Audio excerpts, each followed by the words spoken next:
Tonight, here's the headline in the New York Times. Quote, accused of echoing fascists, Trump campaign warns its critics will be, quote, crushed. Accused of echoing fascists? I mean, you either are echoing fascists or you aren't, despite the sort of pulling the punch element of that headline. The sub-headline on that story tonight in the New York Times does get there a little more directly. The subhead says, quote, the former president likened political opponents to vermin, similar to the dehumanizing rhetoric wielded by dictators like Hitler and Mussolini.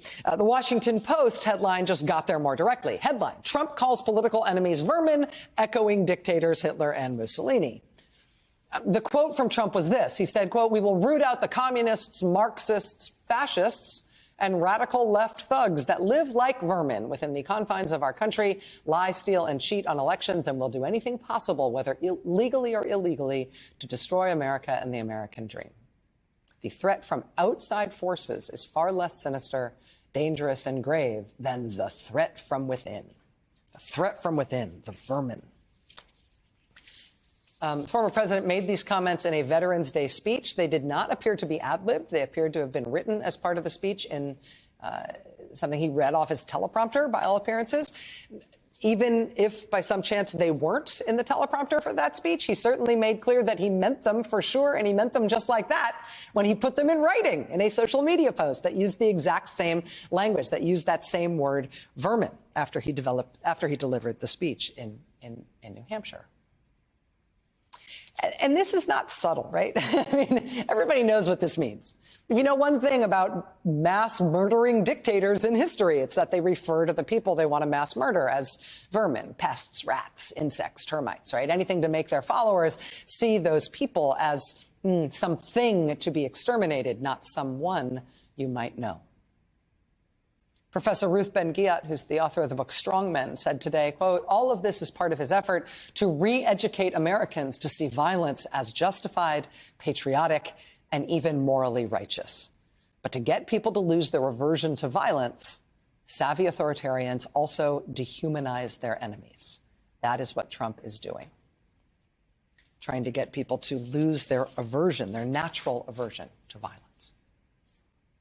And this comes at a time when the Washington Post, of course, has recently reported that Trump's advisors are working on a plan to invoke the Insurrection Act on his first day in office, which would give him the power that the pro-Trump paramilitaries were calling for ahead of January 6th. It would give him the power from day one to use the U.S. military, the U.S. Army, against American civilians on U.S. streets. It comes at a time when the New York Times is newly reporting, as of this weekend, that Trump's advisors are planning to build camps in the United States, camps capable of holding millions of people once he is back in office.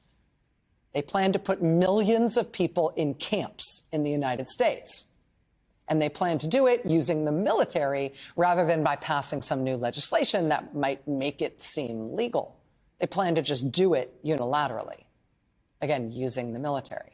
Building camps to hold millions of people, using military force against your own people, saying your political opponents are vermin who must be rooted out and crushed to save the country.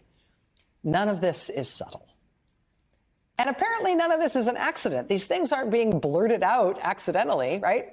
They're in the speech. They're in the social media posts. These supposed plans for the new administration are being technically leaked. I mean, as of tonight, the Trump campaign put out a statement officially disavowing all reported plans. But these supposed leaks are also accompanied in many instances by on-the-record interviews with some of Trump's most senior advisors, people putting their name to it and explicitly confirming these plans.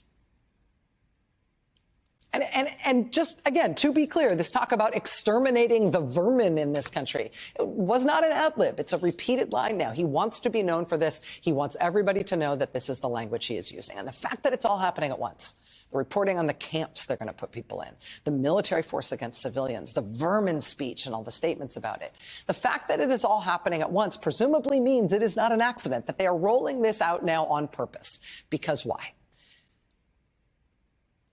Because it's exciting to his followers, right? The transgressive thrill of yet more lines being crossed, more people being shocked and scared and insulted and offended.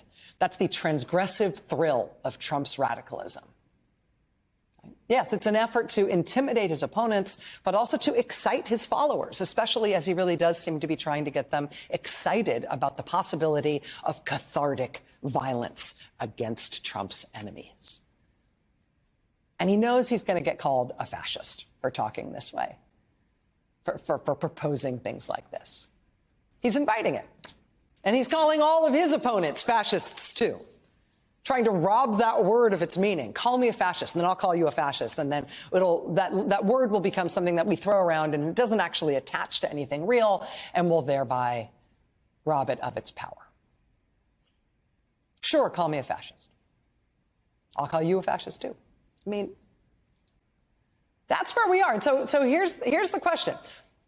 What is the institution in our country that is going to find that intolerable and that is going to see this as something that's happening on its patch, which it needs to fix?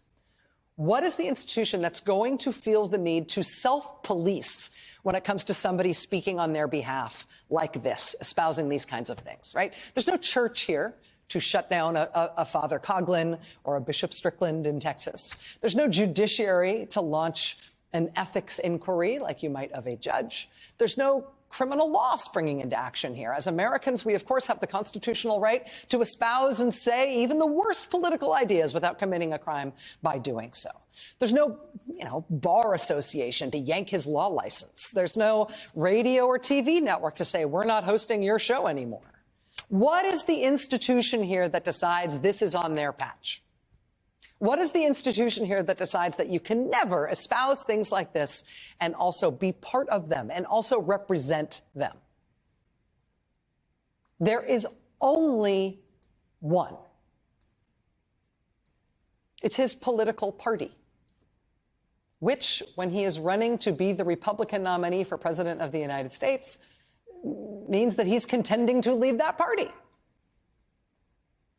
while promising that he will build camps to hold millions of people in this country, and he will use the military against American civilians at home in America, and his political opponents are vermin who will be crushed and exterminated.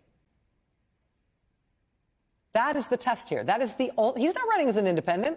He's not running as the Trump for president candidate. He is running as the Republican. He wants to be the Republican nominee for president.